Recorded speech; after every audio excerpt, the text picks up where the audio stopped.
ferais mieux de me considérer comme un témoin hostile devant la Chambre. Ce procès pour le meurtre de Tupac Shakur apporte son lot de rebondissements. Mais pas de la part de l'accusation.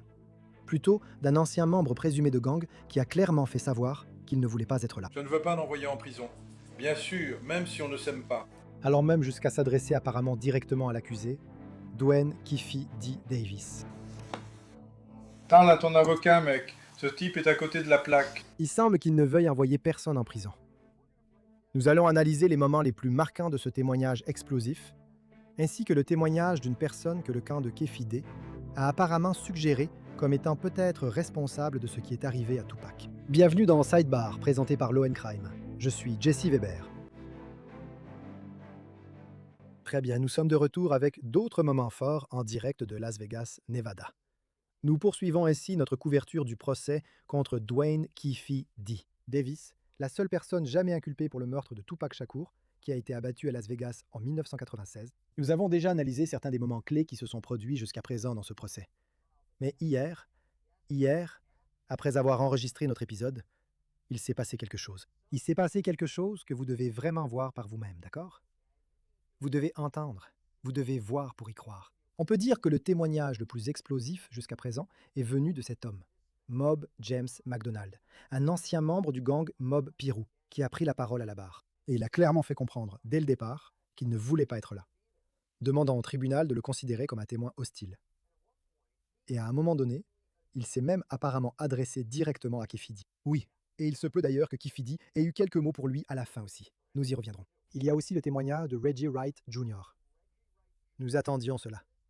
C'est le chef, ou l'ancien chef, de la sécurité de Death Row. Les dossiers ont fait état de ce qui semblait être des lacunes et des défaillances en matière de sécurité. Cela a peut-être rendu Tupac particulièrement vulnérable cette nuit-là, même s'il a nié toute implication dans la mort de Tupac. Il y a beaucoup à dire à ce sujet. D'ailleurs, j'ai interviewé Reggie Wright Jr. dans mon émission sur News Nation, Jesse Weber Live. Lui aussi a nié avoir quoi que ce soit à voir avec Tupac là-bas. Mais voilà le problème. Il y a une théorie qui circule depuis un certain temps maintenant. Cela semble faire partie de la défense, selon laquelle Reggie Wright Jr. aurait été impliqué d'une manière ou d'une autre, aurait aidé à organiser la mort de Tupac. Et le parquet, sachant cela, devait immédiatement mettre fin à cette théorie. Alors qu'ont-ils fait? Ils font appel à Mob James McDonald. Maintenant, avant même d'en arriver là, je veux juste vous dire que c'est une grosse affaire que nous suivons ici sur Sidebar. Nous suivons beaucoup de grands procès, beaucoup de grandes affaires. Nous sommes parfois limités dans la quantité d'informations que nous pouvons vous montrer. C'est pourquoi, si vous ne le savez pas, nous avons mis en place la section Dossier d'affaires sur l'application Longcrime Plus. Donc, nous ouvrons le coffre à preuves afin que vous puissiez examiner par vous-même les images brutes des caméras piétons, les appels au 911, les photos de la scène de crime, les enregistrements complets du procès, les documents, tout cela directement. Et aussi, au fait, vous bénéficiez du streaming sans publicité de toutes vos émissions préférées de Longcrime et de Court TV. Ainsi, vous pouvez avoir une vue d'ensemble pendant un mois entier, gratuitement. Rendez-vous sur longcrimeplus.com, entrez le code promo SIDEBAR et commencez à explorer dès aujourd'hui. Toutes ces informations sont en ligne. D'accord, comme je l'ai dit, McDonald était membre du Mob Piru et apparemment travaillait dans la sécurité pour Suge Knight.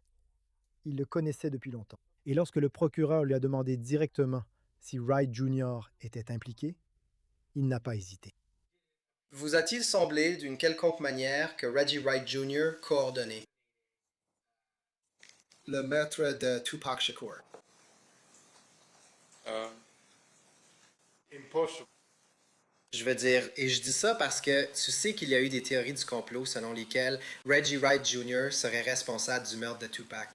Et c'est tellement faux. Son père a été impliqué. Son père avait quelque chose à voir avec ça. Reggie Wright était policier auparavant. Et encore une fois, je connais Reggie Wright depuis plus de 50 ans. Son père était policier. Il patrouillait dans mon quartier. Il m'a embarqué au poste plusieurs fois quand j'ai déconné. Si Reggie a tué Tupac, alors Death Row, c'est fini. Tupac était la source d'argent. Tupac, c'était le gars chez Death Row. Reggie aurait eu un problème s'il avait fait ça. Et Suge, je crois vraiment que Suge aurait parlé si Reggie l'avait trahi comme ça. Et puis McDonald a continué en décrivant le rôle de Wright au club, qui était essentiellement de surveiller Tupac. Maintenant, Cela contredirait la théorie selon laquelle il aurait été impliqué dans l'organisation d'un assassinat. Mais ensuite, les choses sont devenues intenses. Écoutez ça. Donc, tu allais subir des répercussions à cause de ça et de tout le reste qui se passait. Donc, en vivant cette vie, tu dois être prêt. Si tu ne l'es pas, autant laisser tomber. Maintenant, tu n'étais pas là pour le passage à tabac de Orlando Anderson en MGM. N'est-ce pas? Non. Ouais. Comme on en a parlé plus tôt, tu étais au 662. Ouais. Mais est-ce que tu... Sur cette chaîne, nous parlons de crimes, d'enquêtes et de justice. Pourtant, une menace reste rarement à la une des journaux. Les informations personnelles qui sont collectées et vendues à votre sujet en ligne. Si je vous disais que votre adresse, votre email, votre numéro de téléphone et même des informations sur votre famille sont achetées et vendues en ligne sans que vous le sachiez. Chaque jour, des courtiers en données et des sites web publics collectent, publient et vendent des informations personnelles. Cela peut entraîner du spam, des arnaques, le vol d'identité et peuvent compromettre votre vie privée. C'est pourquoi j'aime Incogni. Saisissez votre email et Incogni détecte automatiquement où vos données sont exposées, puis envoie des demandes de suppression pour vous. Le tableau de bord de l'application vous fournit des rapports détaillés indiquant exactement où vos données ont été supprimées et, avec l'abonnement illimité, vous pouvez aller encore plus loin. Collez simplement le lien d'un site exposant vos informations personnelles et les experts d'Incogni en protection de la vie privée s'occuperont du reste. La mise en route ne prend que quelques minutes et après une autorisation ponctuelle, Incogni fait le plus gros du travail pour vous. Reprenez dès aujourd'hui le contrôle de votre vie privée. Utilisez mon code spécial pour bénéficier 60% de réduction sur tout abonnement annuel Incogni, avec en plus une garantie de remboursement de 30 jours. Scannez le code QR ou cliquez sur le lien ci-dessous pour commencer à supprimer vos informations personnelles d'Internet. Ils ne peuvent pas vous nuire s'ils ne vous trouvent pas. Toi, est-ce que tu sais pourquoi Orlando a été visé?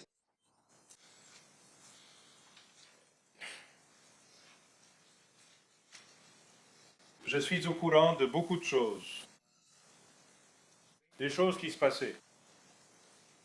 Les gens n'en ont pas parlé depuis 30 ans. Aujourd'hui n'en fait pas partie. Je ne veux pas plaisanter, mais voilà le truc. Beaucoup de choses se sont passées cette nuit-là. Beaucoup de choses se sont passées des semaines et des semaines après cette nuit-là. Que moi ou quelqu'un d'autre évoque les morts, c'est mal.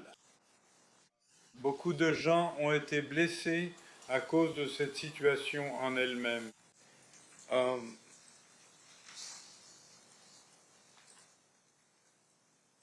Mener cette vie-là et la façon dont nous avons vécu à Compton, c'est une chose. Tu ramènes tous les gars qui s'en sont sortis, comme moi j'ai 61 ans maintenant, pour ressasser et revivre cette situation encore une fois. J'ai dit à tous les avocats ici qui ont essayé de me faire venir ici, vous feriez mieux de me traiter comme un témoin hostile à la base. Et je pense que c'est vers ça que je me dirige maintenant parce que vous me posez des questions. Je ne peux pas répondre à ces questions. D'accord. Eh bien, laissez-moi vous demander ceci alors, d'accord? Je ne vais pas parler d'Orlando. Laissez-moi vous poser une question sur vous. Il y avait une rumeur selon laquelle Tupac vous avait mis KO une fois. En dehors d'Adeus. Ça aurait été votre réponse si cela s'était produit. Oui, je suis honnête avec toi et avec tout le monde. Je l'ai dit dans mon émission de podcast. Je sais que c'est un revirement total. Je comprends, mais je dois juste parler de cet incroyable sponsor. Je pense que vous allez adorer. Je pense que vous devez renouveler votre garde-robe, non? L'automne arrive, il faut que je vous parle de Kings, d'accord? Les essentiels de tous les jours de Kings, comme leurs t-shirts en coton ultra doux ou leurs pulls en cachemire mongol haut de gamme, ils sont tellement polyvalents et intemporels qu'honnêtement, je ne pense pas que vous aurez envie de les enlever. Améliorez les pièces que vous aimez dans votre garde-robe avec Kings et vous allez obtenir des tissus de haute qualité comme vous en attendez des marques de créateurs, mais sans le prix qui va avec, parce que Kings coûte 50 à 80% moins cher que des marques similaires. Ce qui veut dire que vous payez pour la qualité et non pour un simple nom de marque. Leurs polos en maille 100% coton bio sont incroyables. Ils sont parfaits, que ce soit pour un dîner, un verre ou n'importe quelle occasion. Améliorez votre quotidien. Téléchargez l'application Kins pour des offres exclusives ou rendez-vous sur kins.com/lowcrime. Profitez de la livraison gratuite sur votre commande et des retours sous 365 jours, désormais disponibles aussi au Canada et au Royaume-Uni d'ailleurs. C'est QUINCE.com/lowcrime. Très bien. Ensuite, c'était le moment du contre-interrogatoire par la défense. Et je vais vous dire, c'est devenu encore plus intense. Tellement intense, en fait, que McDonald a même eu des mots avec Kifidi. Pouvez-vous nous décrire, à votre retour, le genre de tension dont on parle? Êtes-vous sûr de vouloir que je réponde à cela? Est-ce que ça va être cru? Non, je ne vais pas. Je n'ai pas de façon de dire ce mot. Mais tu m'as posé une question. Je ne... Et ce que je leur ai expliqué, c'est que je ne veux pas l'envoyer en prison. Bien sûr. Même si on ne s'aime pas, Bien sûr. je ne veux pas t'envoyer en prison. C'est pour ça que je suis ici, comme je suis et où j'en suis. Parce que j'ai changé ma vie. J'élève mes petits-enfants. Je leur apprends à ne jamais être comme leur papa. Et me voilà en train d'expliquer aux gens ce que j'étais avant. Et je n'en suis pas fier. Je n'en suis pas du tout fier. Et tu me poses des questions qui peuvent lui faire du mal. Et moi, comme je leur ai dit, j'essaye d'éviter de répondre aux questions pour qu'ils ne me regardent pas en se disant qu'il y a quelque chose qui ne va pas. Eh bien, laisse-moi t'aider avec ça, Kev. D'accord. Alors, ces gens ici veulent savoir si tu as vu qui a tiré. Sir Tupac. Je t'ai dit non. Exact. Donc, mis à part cette question, d'accord? La prochaine question que je te pose est, quand tu es retourné à Compton, est-ce que c'était comme si un Crip de Southside tirait sur un Blood de Pirou? Et puis un Blood de Pirou tire sur un Crip de Southside. Est-ce de cette tension dont on parle? Est-ce que je dois répondre à ça? C'est une question très directe. Répondez par oui ou par non. Quand, d'accord. Tu as vu ça? Quand je faisais partie de cette vie, j'en faisais partie et je n'étais pas parce que tu demandais quelque chose qui va blesser ce gars. Et ok, laisse-moi m'arrêter. Et encore une fois, je veux te demander. Quand nous sommes revenus à Compton, D'accord. c'était une guerre de gangs. Des gens se faisaient blesser, D'accord. des gens se faisaient tirer dessus, des gens cherchaient certaines personnes de son quartier aussi. D'accord. Il faisait pareil dans mon quartier. D'accord. Mais Orlando, lui, et certaines autres personnes étaient recherchés parce que des gens voulaient les tuer. Bien sûr. Est-ce qu'ils étaient les seuls qui voulaient? Suis-je le seul ouvert, ici à l'intérieur? Ils n'étaient pas les seuls, c'est ce quartier en particulier. Mais ils étaient les principales cibles d'une guerre de gangs. C'était au milieu, comme moi. Donc, tu es en train de nous dire que les gens chez nous avaient, d'une manière ou d'une autre, des informations disant que ce type et plein d'autres personnes étaient impliqués dans quoi? Dans le meurtre de Tupac. D'accord, mais ma question pour toi. Ma Tu question ne pour veux toi. pas l'arrêter? Éteins-le. Tu peux te concentrer sur moi? Oui, une je vais le seconde. faire. Je m'excuse. Je veux juste m'assurer qu'on est bien clair, d'accord, pour ces gens. Concernant cette information, aucune de ces personnes n'était là, n'est-ce pas? De quelles personnes parlez-vous? Les gens qui étaient déjà dans le quartier ou ceux qui ont quitté Las Vegas la même nuit où Tupac a été abattu pour rentrer chez eux? Porter leurs armes et aller dans le quartier de quelqu'un d'autre pour chercher quelqu'un.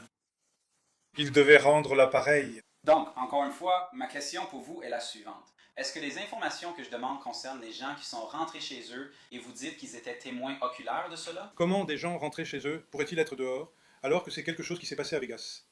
Non, ce n'est pas ce que je dis. Les personnes qui étaient ici à Las Vegas, écoutez ma question, monsieur. Les personnes qui étaient ici à Las Vegas, vous me dites qu'elles ont été témoins de ce qui s'est passé et sont rentrées chez elles. C'est bien ce que vous me dites? Je vous dis que les personnes qui... Répondez simplement Oui, à ma je ne question. peux pas Oui ou non? répondre à Est-ce que ça c'est oui ou non? sans, comment dire, tu essaies de me faire dire quelque chose que tu ne vas pas comprendre si tu me laisses pas t'expliquer. Non, réponds à ma question. Je ne réponds à rien. Je ne sais pas de quoi tu parles. D'accord, monsieur McDonald. Concentré? Je suis concentré. Soyez très concentré là-dessus. Ma question pour vous est la suivante. Tu ne savais pas ce qui s'est passé cette nuit-là parce que tu n'étais pas là. J'étais au 662. D'accord. Tu sais qui était là? Je connais tout le monde qui était là. D'accord. Comme qui? Parle à ton avocat, mec. Ce type est en train de délirer. Je ne vais pas expliquer ça. Je ne peux pas répondre à ça. Et ensuite, il a nié avec véhémence avoir jamais vu la personne qui a tiré sur Tupac, réitérant qu'il n'était pas là. Et encore une fois, je veux juste... Écoutez, on essaie simplement de découvrir qui a tiré sur Tupac. Vous nous dites que vous n'étiez pas là et que vous n'avez rien vu. C'est tout ce que je veux savoir. Au final, c'est tout. D'accord? Est-ce que je faisais partie de l'entourage quand Tupac s'est fait tirer dessus? Non. D'accord. Rien d'autre, n'est-ce pas? J'étais en sixième. Enfin, je veux dire, ce n'est pas difficile. Je veux dire, c'est des maths faciles. Je n'ai plus de questions, Ron. Autre chose, monsieur? Très bien, il nous reste une dernière étape, puis nous vous laisserons partir. Mesdames et messieurs du jury, avez-vous des questions pour ce témoin? Puis un juré a posé une question. Oui, les jurés sont autorisés à poser des questions selon la loi du Nevada. J'en parlais justement avec Marc Garagos l'autre soir. Il dit que les avocats de la défense n'aiment généralement pas cela, car ils estiment que ce n'est pas le rôle ni la tâche d'un juré de poser ce genre de questions. Ce n'est pas leur rôle d'être dans cette position pour orienter le récit ou l'interrogatoire. Cela peut devenir confus. Il y a un rôle pour l'avocat de la défense. Il y a un rôle pour le procureur. Maintenant, les procureurs pourraient apprécier cela parce que ça leur donne une idée de ce que le jury pourrait penser.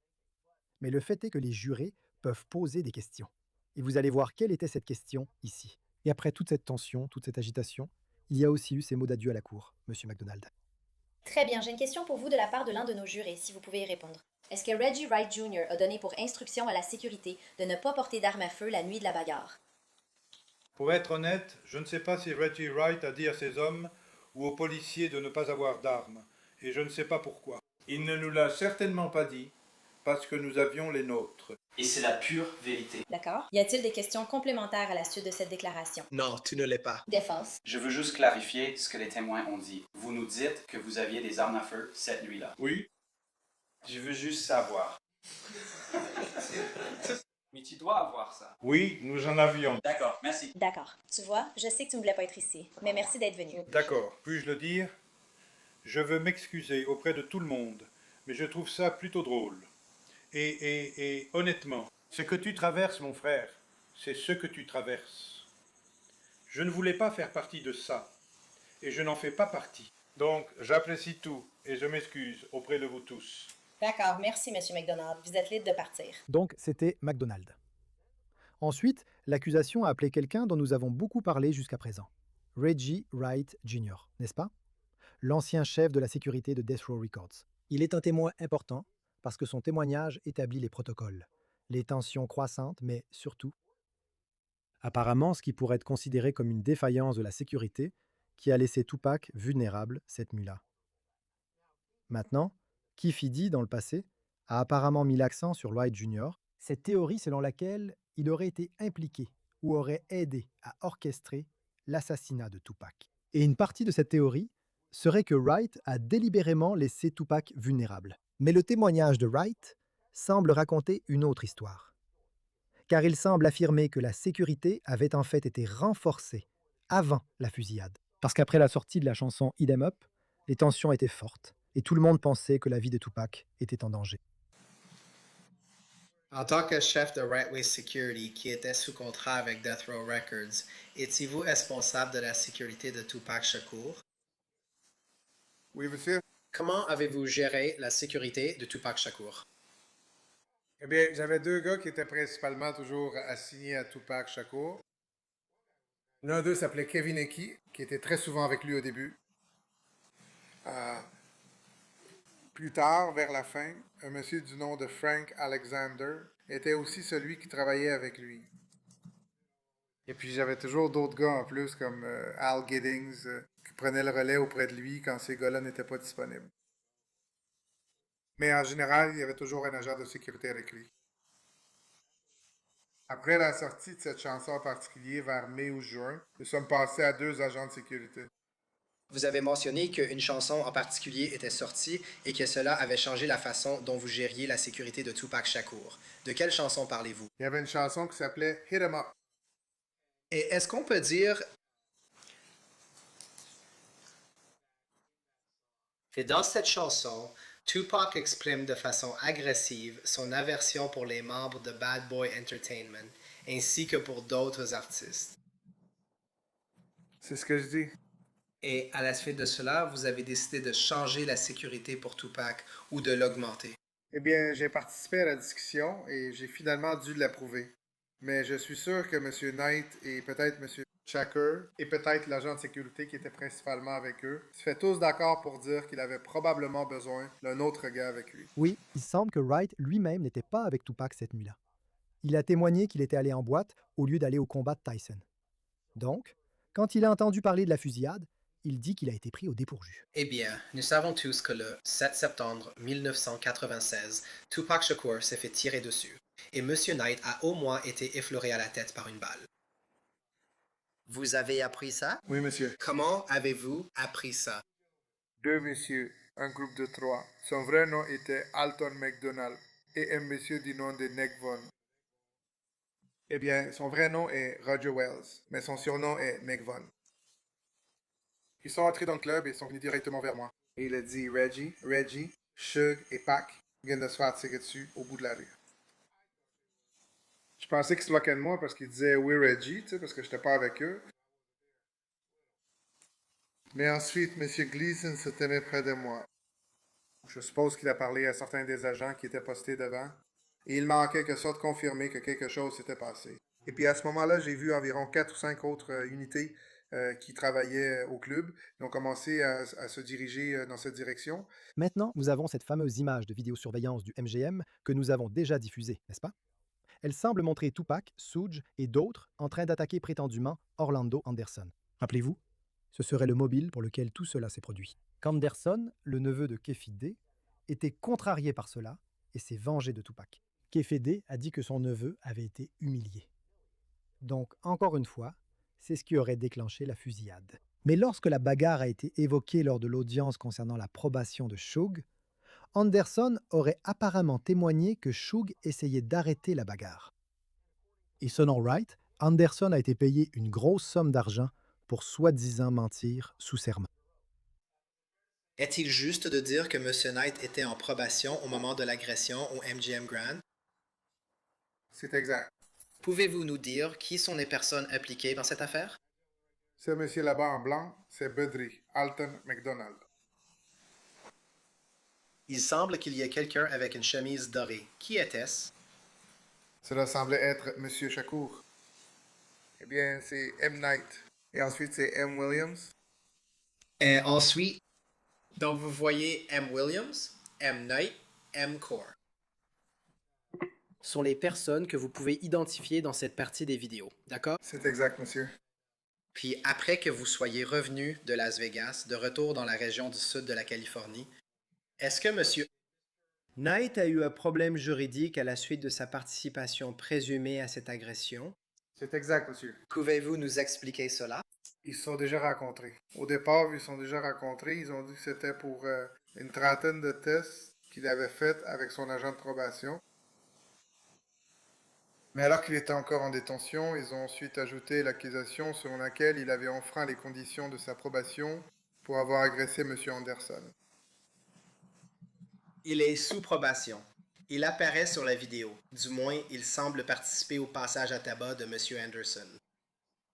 Et donc, il est accusé d'avoir enfreint les conditions de sa probation. C'est exact.